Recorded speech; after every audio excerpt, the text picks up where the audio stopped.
Okay, hello everybody. So I will try today to convince you that working on graphene and graphene-like materials will be a really very exciting subject for PhD students and master students. So today I will share with you an introduction to these exotic materials. So everybody, could you hear me? It's okay? I think it's okay. So let's start. And so I'm Sonia Haddad from Faculty of Science of Tunis. I'm working in the Condensed Matter Physics Lab in the Faculty of Science of Tunis, which is part of Tunis Al-Manar University. So today I will speak about these graphene-like materials and a small introduction to topological insulator, which are supposed to be excellent candidates for new technology era. So we are lodged in the Faculty of Science of Tunis, and this is a photo for the University of Tunis Al-Matar. We are 20 kilometers, we are in the capital Tunis, and which is 20 kilometers far from the famous city of Carthage. Here is a photo from Carthage city, and this is Hannibal, the famous hero of Carthage, who led the war against Rome. Maybe you heard about this Punic Wars. Actually, Rome have left in Tunisia a very large heritage in mosaics. And I'm showing here a nice mosaic, which is actually related to my topic, graphene lattice, since it is showing what we call a honeycomb lattice. And this lattice is actually the crystallographic structure of graphene materials. And there is something more interesting in Tunisia. When you visit Tunis, you cannot miss to take part to Sidi Bou Said village. And this is very famous, small village actually, where many artists are living. And you can taste a very famous donut, which we call bambaloni. And this also food, which is related to what we call topological materials. So there's two really system to really historical system in Tunisia, this mosaics and bambaloni, which are related to my talk, graphene and topological materials.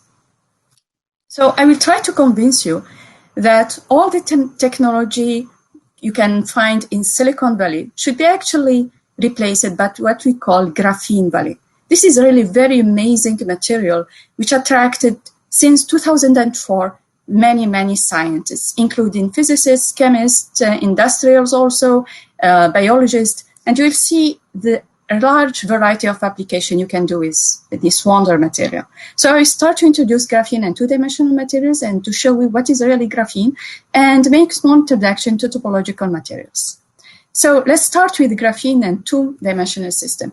So graphene is actually used every day. It is in your pencil here. So it's one layer of this graphite, a three-dimensional system of carbon atoms arranged in hexagonal structure. We have another three-dimensional system and three-dimensional crystal, which is also diamond. The difference between graphite and diamonds, it is the same. They both are based on carbons, but the difference is the crystallographic structure. So if you take one layer of graphite, it is already graphene, a two-dimensional system. And if you roll up this sheet of graphene, you obtain what we call carbon nanotubes. This is a one-dimensional structure.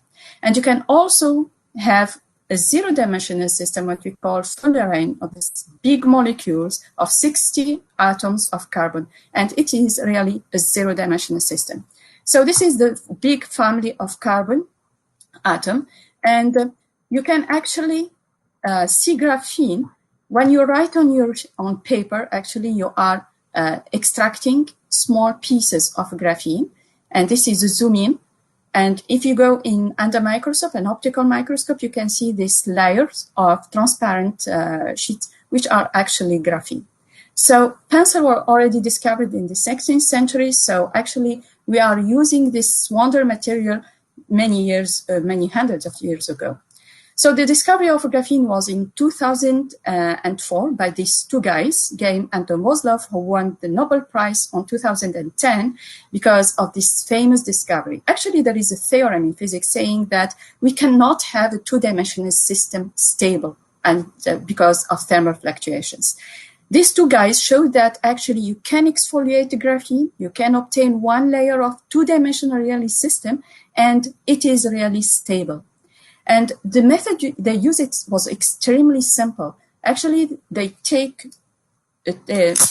tape of scotch, put some graphite here, and just peeling several times to obtain one or two layers of a graphene. It was really too simple that there is really a joke about this Nobel Prize. They say, okay, you need to take this scotch tape and piece of graphene to obtain the Nobel Prize. So actually it was really simple to obtain, but the Nobel Prize was really awarded because these two guys actually proposed to make a very interesting device based on graphene, and especially transistor with, as you can see here, a great mobility and a very, very efficiency in electron transport. So it was supposed to be an excellent candidate for basically transport electronic, rapid transport electronic. So graphene is actually a two-dimensional system showing some correlation. As you can see here, there are some ripples, but the height of the ripples are about 3 atoms, which means that it's really negligible if compared to the large area of this system. So you can consider graphene as really a two-dimensional system. So what is really what makes this system very interesting is that, as you can see here, there is a large area of edges. You can have what you call armchair edges or zigzag edges. And this makes this system really very large reactivity, chemically speaking and also physically speaking. So you can dope it, you can put atoms or not. You can also use it to fabricate, for example, heterostructure, as you can see. And so it is really extremely, you have a large area when you can put really your atoms and to make it, for example, biosensor or to realize other application, as we can see later on. So this system or this crystal has the highest electronic mobility compared to the silicons. This is why I told you at the beginning that you can speak about Graphene Valley instead of Silicon Valley. And it's very hard compared to the steel, for example. It's 300 harder than the steel, and it can support a huge really strain, more than 20% of its initial length. And this cartoon shows that you can put an elephant on a pencil on the layer of graphene. This is transparent layer without really breaking this sheet of graphene. So this is why you can imagine that with this flexible, very flexible crystal, you can actually fabricate many devices which are already resistant with high mobility, electronic mobility. That means that you can, for example, use it for transistor to improve really the electronic transport in many electronic devices. So this is why graphene is thought to be really an excellent candidate for many, many applications. Basically, for example, for here, flexible or touch screens, for telephones, aircraft, and also for in biology, for example, in sequencing ADN, or also in ink-based system. For example, here you can use graphene for printing. We will see other application, and this is cartoon to say that graphene is everywhere. And even, for example, in this cartoon, it shows that you can find it in any application for biology, physics, chemistry, and also in airspace, where this is a project of NASA, where it is actually they are proposing to use graphene to make this space, like spacecraft, because it has a large area and very resistance compared to usual materials. So graphene can also be used to desalination and also for water purification, since if you put, for example, pores, nanopores in graphene layer, you can actually let only water filter it and stop other molecules. So it's really very interesting for Arab countries, for example, where we have the problem of water, And if you need, for example, to construct or to fabricate a filter, graphene is assumed to be actually a very good candidate.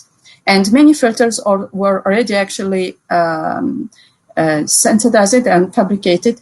And it's actually the efficiency of the filter is better than the usual one.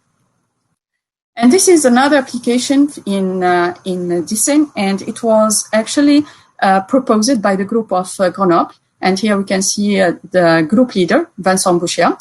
And there is this, actually, they proposed to use graphene as a smart patch. So this is the patch based on graphene. You can put it on the wand, for example, for people suffering from diabetes.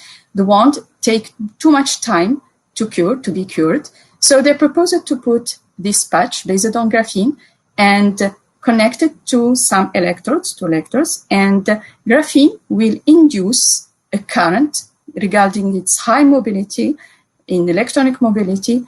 The current induced by graphene will stimulate this wand and will actually facilitate really the cures of this wand. And it is proposed, this application was proposed by this group, where you can see here Riyad Osman, who were actually a postdoc, a Tunisian postdoc, and we are proud to have this Arab postdoc in this great team. And this is another application proposed by students in South Korea. So we show what we can do with graphene. Here you can see a sort of touch screen based on graphene, which can be used, for example, as GPS because it is foldable. So this is GPS application based on this graphene. We can also use it as, so this is the faculty where the research on graphene application is carried out. So you can use it as a touch screen. It can be recharged. So it's like your touch sensor. And here we see inside you have this graphene sheet. It's really very flexible, transparent. You can use it as smartwatch.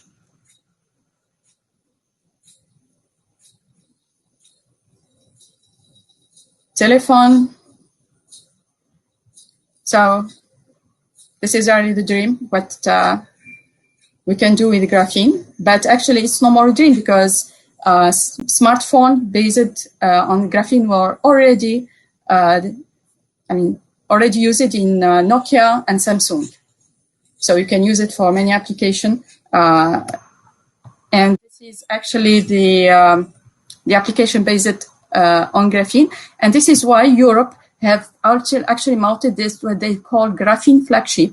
This is the largest consortium in the world, where with the objective to bring graphene from the academic level to industry. And there is a huge amount of money put on all the research on graphene-like materials to use this this exotic material and make all the application for example, electronics, biology, medicine, and many other applications. And so there are many countries involved in Europe in this flagship. And for example, it will be really very interesting to mount a sort of flagship for two-dimensional system in Arabic country. And because research in these materials needs a lot of money, a lot of people, also many people from chemistry, from physics, from biology, to collaborate and to find really to be really competitive with other groups. So with graphene, we can also make other structure. So if you put two graphene layers, one on the top of the other, you can obtain what we call bilayer graphene. And it's amazing that this system can be superconducting. And this was discovered in 2018. And just you need to, for example, to play with the twist angle. I mean, you can twist one angle to the top line, for example, and the bottom one to obtain what we call this moiré lattice. And this lattice actually has a very exciting electronic properties and can induce superconducting state, which is really amazing because graphene is actually not superconducting if you take only one layer. So what we can do actually is to stabilize also, to synthesize other two-dimensional system. Basically, we saw that the graphene is one layer of graphite. We can also have what we call black phosphorus, other combined material. Basically, for example, this compound, which is semiconductor, or other compound can be also insulator. So all these materials are two-dimensional system, and the difference between them is, you can see it from this band structure. So graphene is semi-metal, since the Fermi level is in the contact point between the valence band and the conducting band.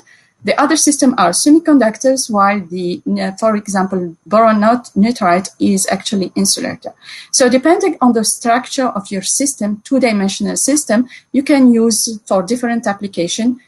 For example, you can use it for in the visible light spectra if you have a semiconductor, or ultraviolet, for example, if you have an insulator. So actually, we have a large family now of two-dimensional system, and we can also play like Lego by this material and make sandwiches of different types of two-dimensional system, what we call heterostructure. And playing with this system, you can actually induce different type of electronic properties and also optical properties.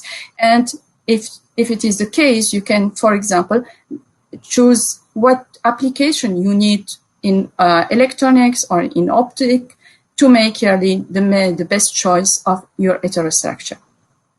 So here are some examples of application. You can use this two-dimensional system, for example, for smartwatch, or for example, these smart patches, or even in sensors or biosensors. So this is a review of two-dimensional system. It can be actually, which has actually many great impact on industry. And there is another application which is very interesting in biology. They can be used for sequencing DNA. For example, you can use graphene, or here, for example, molybdenum disulfide of ribbon.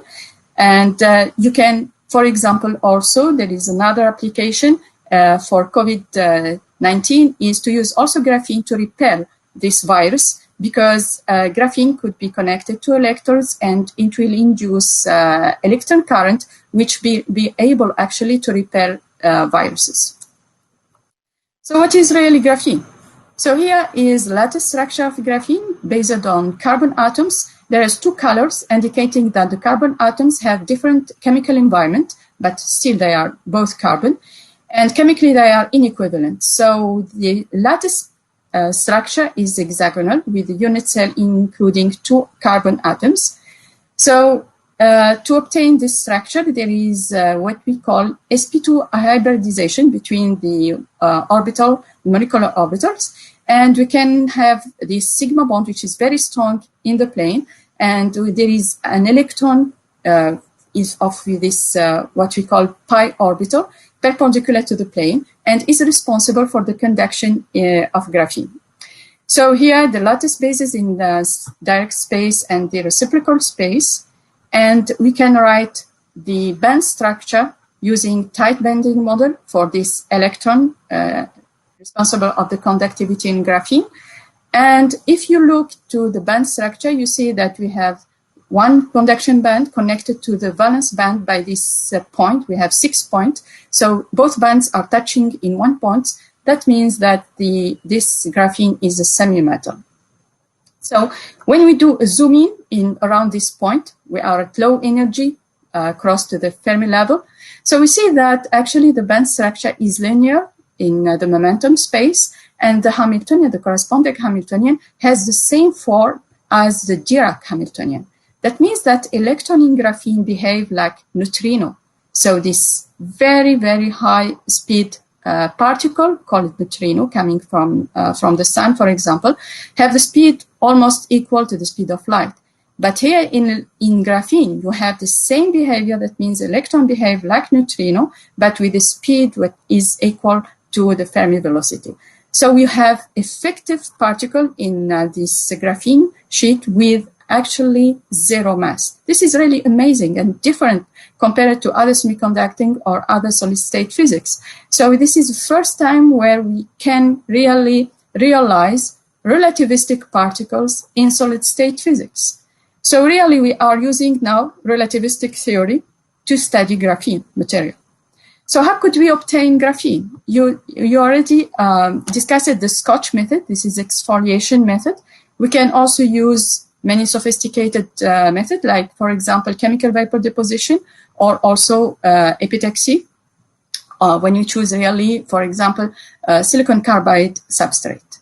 So if you really synthesize your graphene with one of this technique, you go through RAMA spectroscopy to identify if you really obtained one layer, two or more of graphene layers. So these peaks in Raman spectroscopy indicate that you really obtained a very nice sample of graphene. Especially this peak, called 2D, will indicate if you have one or two or more layers in your crystal.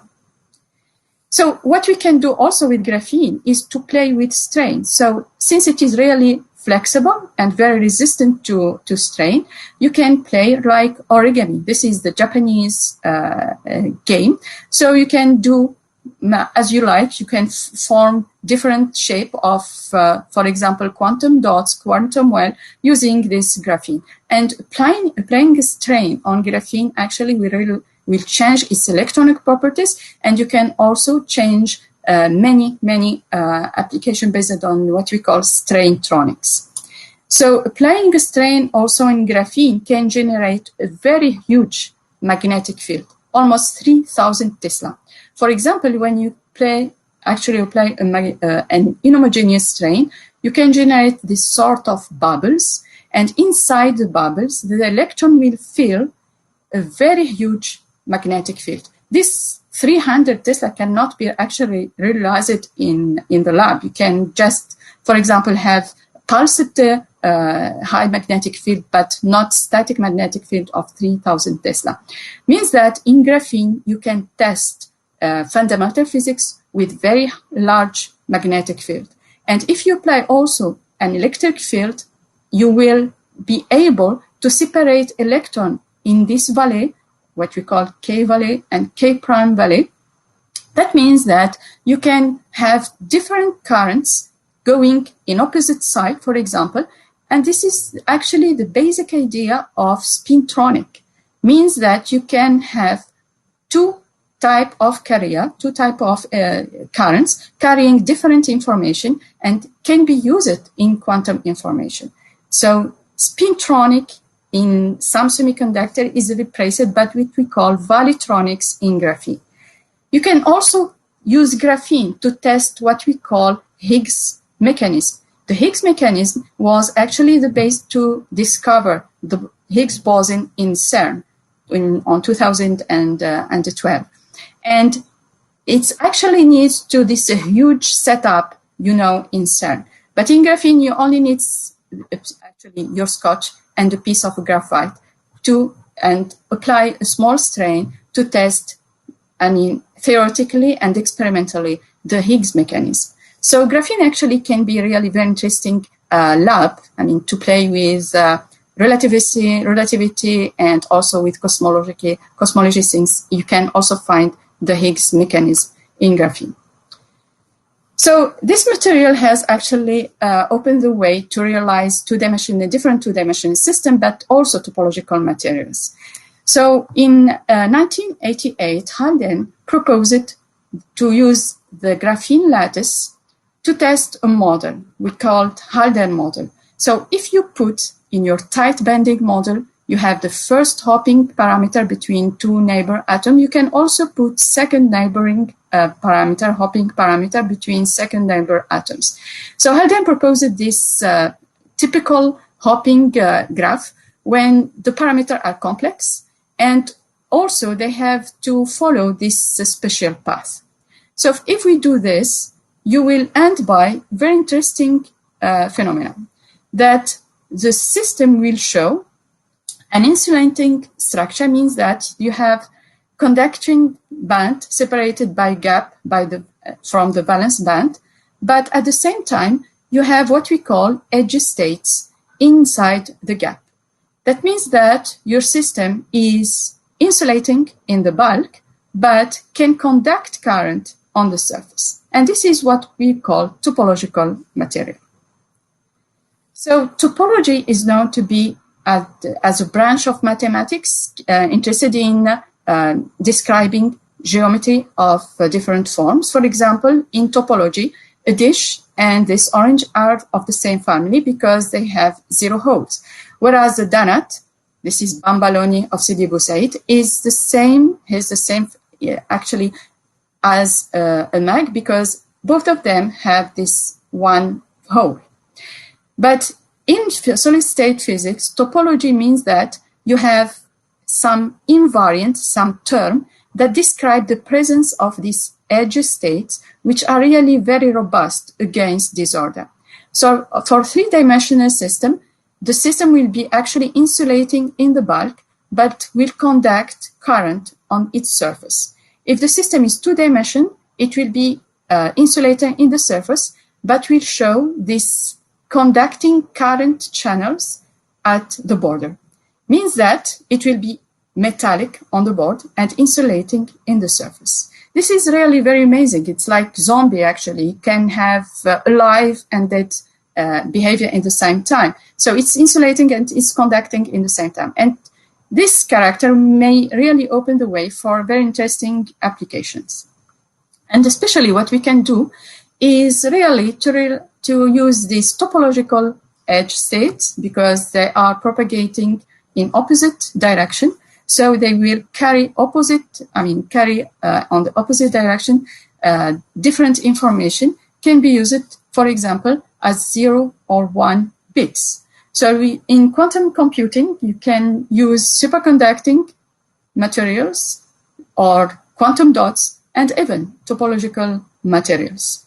And this is why on 2016, Harden, Kosterlitz, and Thouless owned the Nobel Prize for discovering the topological phase in solid-state physics.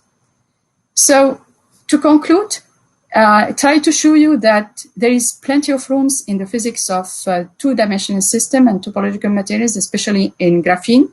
So there are many areas open to technology based on this material. And if you are a physicist, if you are a chemist, if you are a biologist or working in medicine, in engineering, you can use graphene to really realize different applications in, for example, for water purification or any other types of technology which is really needed in our Arab countries. So to finish, I would like to thank Dr. Ahmed Zakhria, who introduced me to the Phi Institute, and my colleague Mohamed Asir, with whom, and my PhD student Marwa Mannai, with whom I really enjoyed working on graphene and topological materials. So if there are any candidates or any PhD student interested in working on graphene, I will be really very happy to share with you our experience on these really exotic materials and to collaborate with you. And thank you for your attention.